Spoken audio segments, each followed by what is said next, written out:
Hello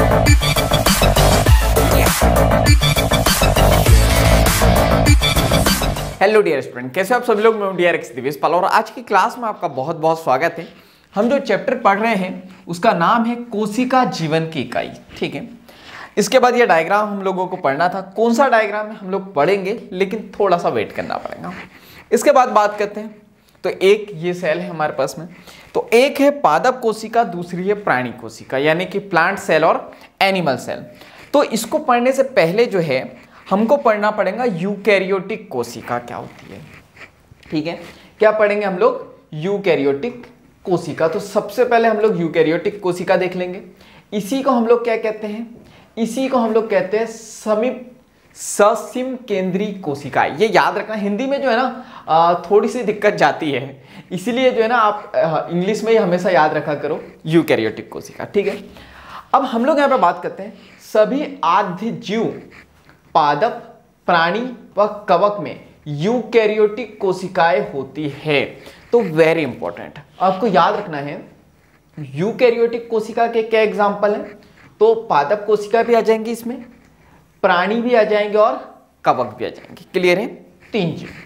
इसके बाद eukaryotic कोशिकाओं में झिल्लीदार अंगकों की उपस्थिति के कारण कोशिका द्रव्य विस्तृत कक्षयुक्त प्रतीत होता है। ठीक है, इसका मतलब क्या है? इसका मतलब यह है झिल्लीदार अंगक की बात कर रहे हैं हम लोग। जैसे कि हम लोग बात करते हैं माइटोकॉन्ड्रिया है, लाइसोसोम है, इसके बाद आपकी गोल्जी बॉडी है। ये सब क्या है? झिल्लीदार, यानी इसमें झिल्ली होंगी, मेम्ब्रेन होंगी। ठीक है, ये उपस्थित है। इसके कारण ये कोशिका द्रव्य में ये कक्षयुक्त का मतलब क्या होता है? जैसे ये माइटोकॉन्ड्रिया हो गया, ये लाइसोसोम हो गया, ये रिक्तिका हो गई, तो ये सब जो है ना अपने अपने कक्ष में रहेंगे। तो याद रखना कक्षयुक्त ये प्रतीत होते हैं।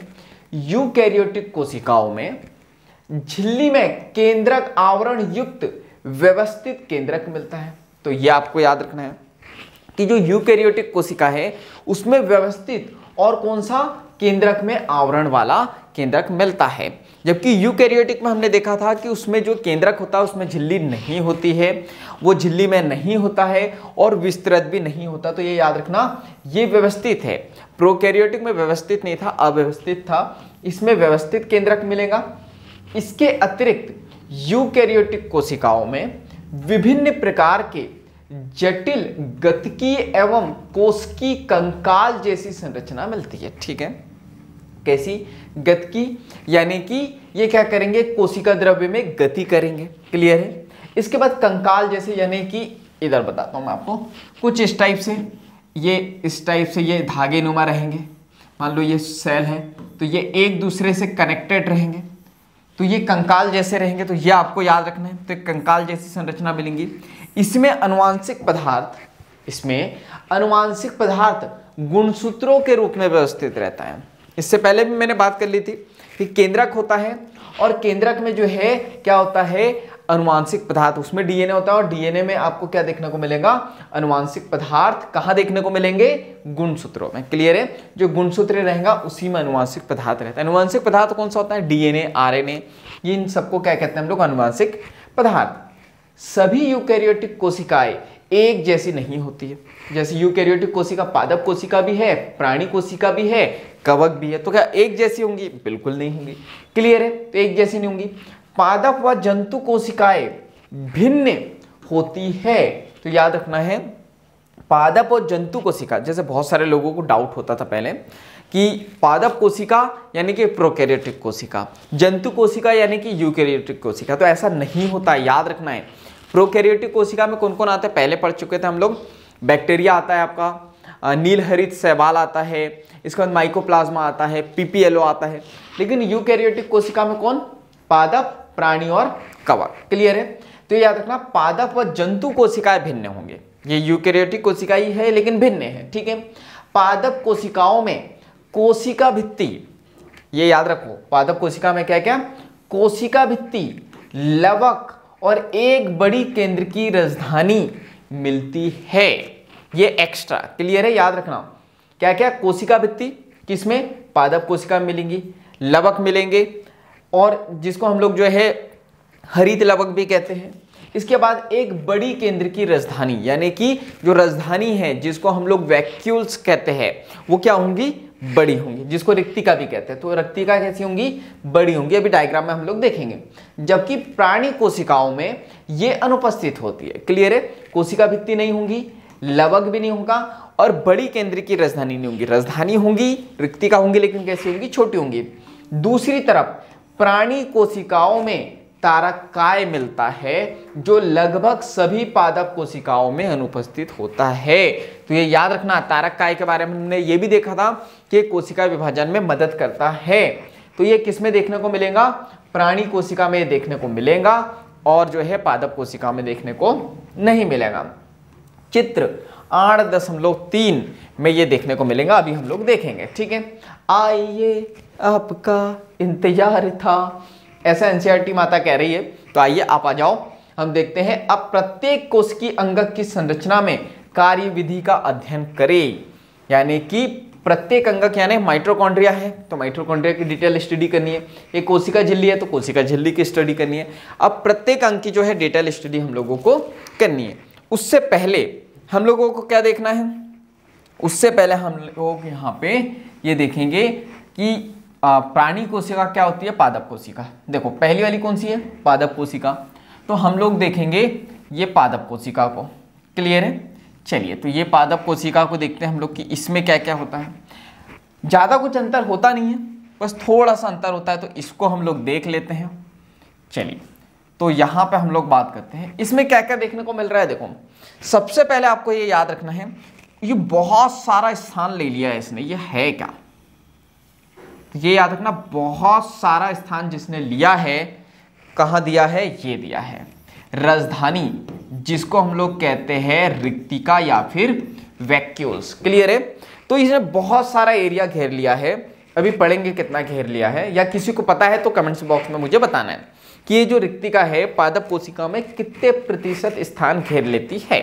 ठीक है, बहुत सारा स्थान ले लिया इसने, जिसकी वजह से जो केंद्रक है, देखो नॉर्मली कोशिका कैसी होती है, ये केंद्रक सेंटर में होता है और फिर जो है पूरी कोशिका होती है और यहाँ पे जो है कोशिकांग होते हैं। ठीक है, लेकिन पादप कोशिका में क्या है कि यहाँ पे जो वैक्यूल्स है, रिक्तिका, इसने बहुत बड़ा स्थान ले लिया है, जिसकी वजह से केंद्रक को थोड़ा सा सरकना पड़ा है, कहाँ पे, किनारे पे। क्लियर है, तो आप ये देख सकते हो यहाँ क्या क्या है। देखो तो ये क्या है, केंद्रक है यानी कि न्यूक्लियस है, इसके अंदर जो है केंद्रिका होती है, न्यूक्लियोलस जिसको हम लोग कहते हैं। और यहाँ पे हम लोग बात करते हैं, यहाँ पे ये केंद्रक के उपकरण बताए हैं। क्लियर है, कुछ उपकरण है, क्या है बाद में देखेंगे। तो ये केंद्रक के उपकरण है।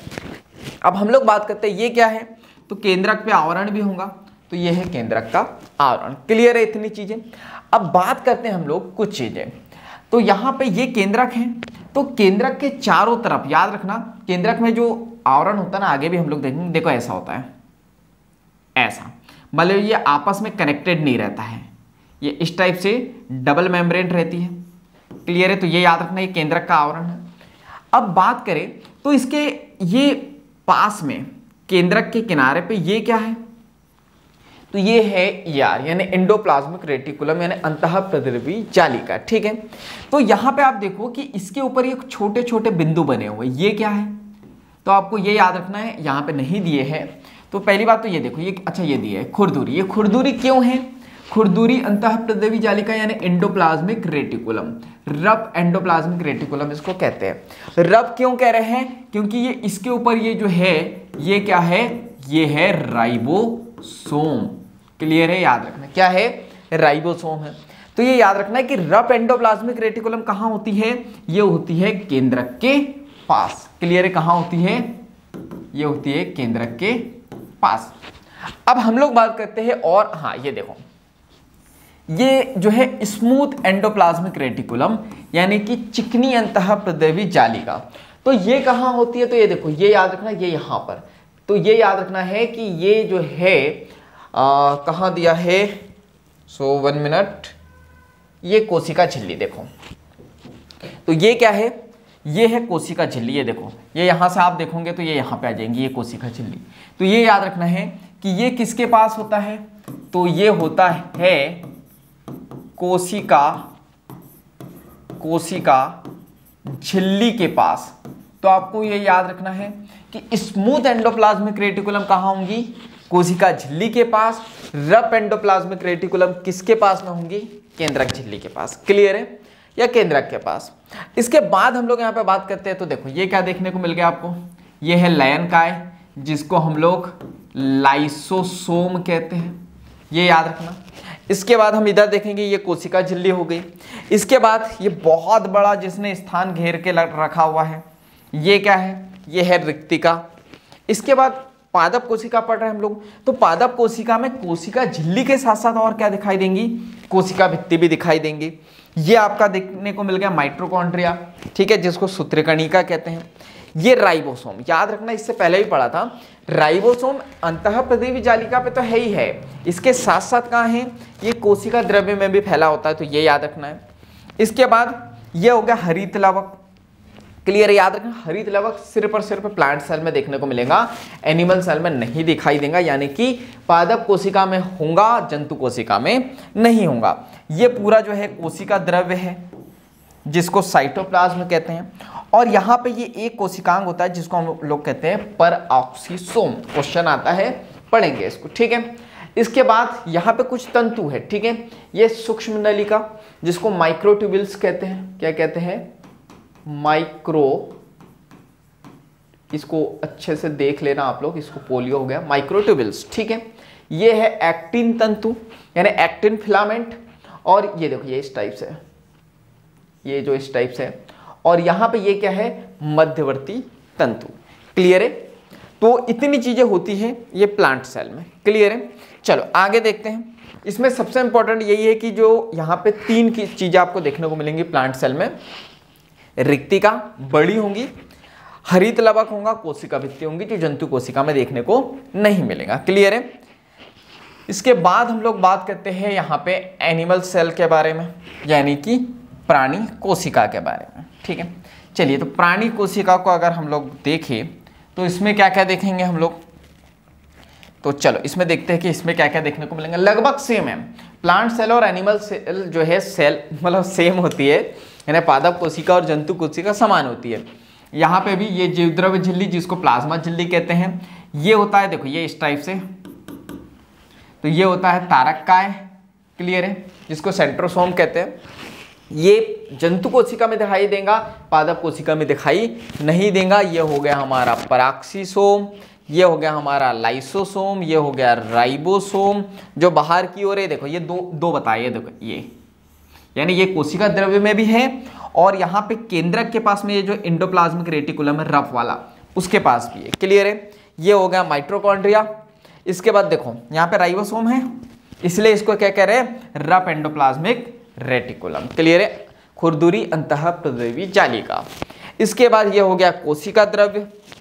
इसके बाद हम लोग बात करते हैं केंद्रक, सेंटर में ही होगा इसमें, ये सेंटर में केंद्रक हो गया, इसके अंदर केंद्रिका हो गई, ये हो गया केंद्रक आवरण। क्लियर है, ये चिकनी कहाँ होंगी, कमेंट्स बॉक्स में बताना कि ये जो स्मूथ एंडोप्लाज्मिक रेटिकुलम है ये कौन सी झिल्ली के पास होती है। क्लियर है, और ये जो रफ एंडोप्लाज्मिक रेटिकुलम है ये कौन सी झिल्ली के पास में होती है। इसके बाद ये आ जाता है गोल्जी उपकरण। क्लियर है, तो जंतु कोशिका और पादप कोशिका में सिर्फ यही अंतर होता है। अब मुझे कमेंट्स बॉक्स में आप बताओगे कि पादप कोशिका और जंतु कोशिका में अंतर क्या होता है। क्लियर है, तो पता है आपको क्या करना है, अगर चैनल पर नए हो तो जल्दी से सब्सक्राइब कर देना है, बेल आइकन को दबा देना है, ताकि ऐसे वैल्यूबल क्लास के नोटिफिकेशन सबसे पहले आपको मिलते रहे। और इस वीडियो को ज़्यादा से ज़्यादा शेयर कर देना है, क्योंकि जब हम दूसरों की हेल्प करते हैं तो ये नेचर हमारी हेल्प करता है। तो बाकी हम लोग मिलेंगे नेक्स्ट क्लास में, इस तरह हंसते हुए, मुस्कुराते हुए, लाइफ में आगे बढ़ते हुए, कुछ नया नया सीखते हुए। जब तक के लिए thank you so much, bye bye and go for success.